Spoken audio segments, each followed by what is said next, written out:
Diamonds are rare. That's why they're expensive. Everyone knows this.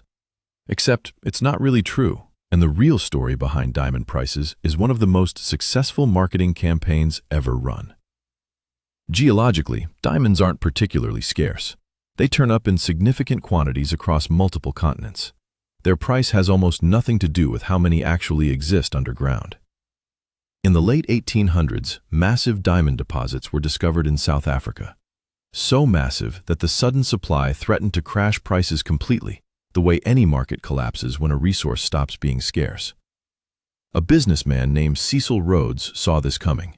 In 1888, he founded a company called De Beers, built around one specific goal: control nearly the entire global supply and release only a carefully limited amount each year, no matter how much was actually being mined.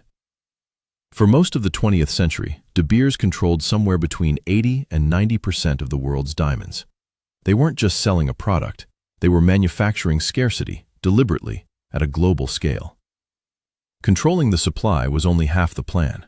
The second half is arguably even cleverer. In 1947, De Beers hired an advertising agency to solve a specific problem. Diamonds kept getting resold on a growing second-hand market, and that resale market threatened to undercut prices no matter how tightly the supply was managed. The agency's fix became one of the most effective slogans ever written: "A diamond is forever." The logic wasn't subtle once you notice it.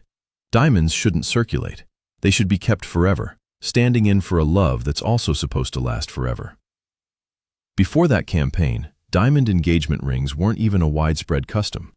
The tradition so many people now treat as essential and deeply romantic was, to a significant degree, manufactured on purpose, specifically to keep diamonds off the resale market for good. It worked spectacularly. Within a couple of decades, the diamond engagement ring became close to mandatory across much of the world. Here's the detail that tends to surprise people most. Diamonds hold their resale value remarkably badly. A ring bought retail typically loses a large chunk of its value the moment it leaves the shop, not unlike driving a new car off a dealership lot.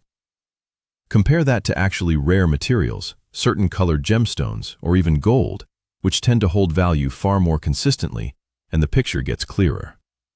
Diamond prices were never really about how few existed in the ground. They were about tightly managed supply, paired with a carefully built cultural expectation. Strip that away, and an entire romantic tradition millions of people consider deeply personal turns out to be, underneath it, a business strategy. To be fair, De Beers' grip has loosened considerably since new mines were discovered and lab-grown diamonds arrived, chemically identical to mined ones and typically far cheaper. But the cultural expectation the campaign built has outlasted the company's control by decades. Some of the things that feel most timeless, most natural, most obviously meaningful in a culture, were sometimes built that way on purpose by someone with a very specific financial reason for wanting you to believe it. The diamond wasn't always forever. Someone just needed you to think it was.